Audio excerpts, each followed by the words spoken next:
ये दरोगा नबी बख्श आपसे खेल खेल रहा है।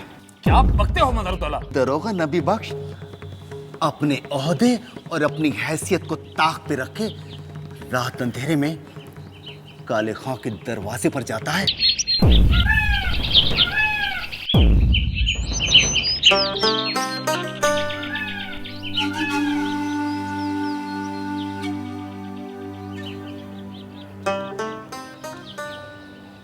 हुजूर आलम, मुझे बेहद शर्मिंदगी है कि मैं आपकी इतनी छोटी सी ख्वाहिश को सरअंजाम न दे सका। असल में इसके पेचीदे हो जाने के खौफ से मेरे हाथ रोक लिए, वरना इस मामूली से शख्स की क्या मजाल थी। गजब करते हो मदरतौला, इस कदर मामूली आदमी के कब्जे में शाही परिंदा। भाई वो परिंदा शाही है और उसे सोने के पिंजरे में उसके हवाले किया गया है। उसे एक अशरफी भी हर माह उसकी देखभाल के लिए दी जाएगी। मदारुद्दौला, ये सब बातें बहुत मामूली हैं, हमारे नजदीक इनकी कोई अहमियत नहीं है।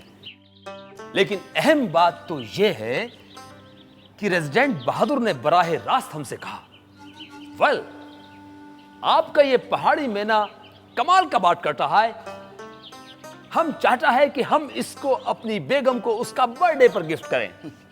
जी हाँ सरकार, जब ये सारी बातें हो रही थी तब मैं वहीं आपके पहलू में खड़ा था और मैंने सुना कि आपने उसकी इस ख्वाहिश को पूरा करने का उनसे वादा कर लिया था। भाई मदारुद्दौला, आप तो जानते ही हैं कि रेजिडेंट बहादुर हमारी जिहानत, हमारी मुआमला फहमी और हमारे असर व रसूख से बेपनाह मुतासिर है। और हमें यह भी मालूम है कि उन्होंने हमारे मुस्तकबिल के बारे में हमेशा हमसे भी और अपने करीबी अफसरान से भी हमेशा हमारे हक में ही बात की है। जी हुजूर आलम, ये बात तो सारे अवध में गर्दिश कर रही है कि मुस्तकबिल करीब में जो भी तब्दीली होगी वो आपके हक में होगी।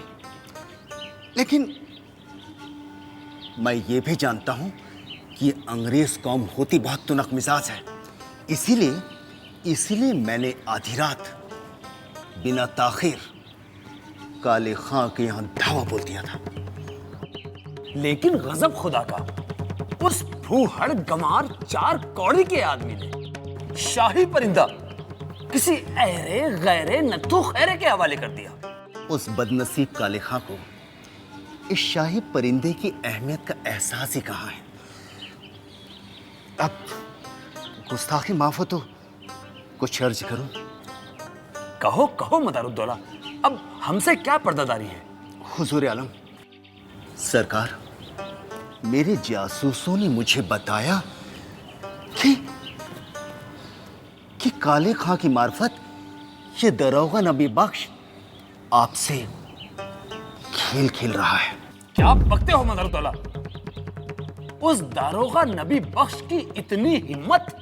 जी हुजूर, जी हाँ हुजूर, मेरे आदमी ने तो मुझे यहां तक बताया कि दरोगा नबी बख्श अपने ओहदे और अपनी हैसियत को ताक पे रखे रात अंधेरे में काले खां के दरवाजे पर जाता है और दोनों आपस में पता नहीं क्या खुसर पुसर करते रहते हैं।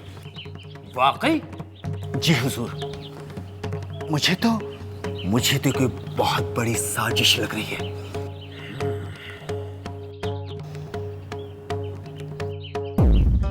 भाई मदारुद्दौला, अगर हमारे ख्वाबगाह में कोई जहरीला नाग नमूदार हो जाए तो हमें क्या करना चाहिए? क्या हमें सपेरों को बुलाकर बीन बजवाना चाहिए और उस जहरीले सांप का रक्स देखना चाहिए, या उस सांप का मुंह कुचल देना चाहिए? बताओ, अक्ल क्या कहती है? हुजूर आलम, अक्ल का तकाजा तो सिर्फ यही कहता है कि ऐसे जहरीले नाग को किसी भी तरह कुचल देना चाहिए, बस।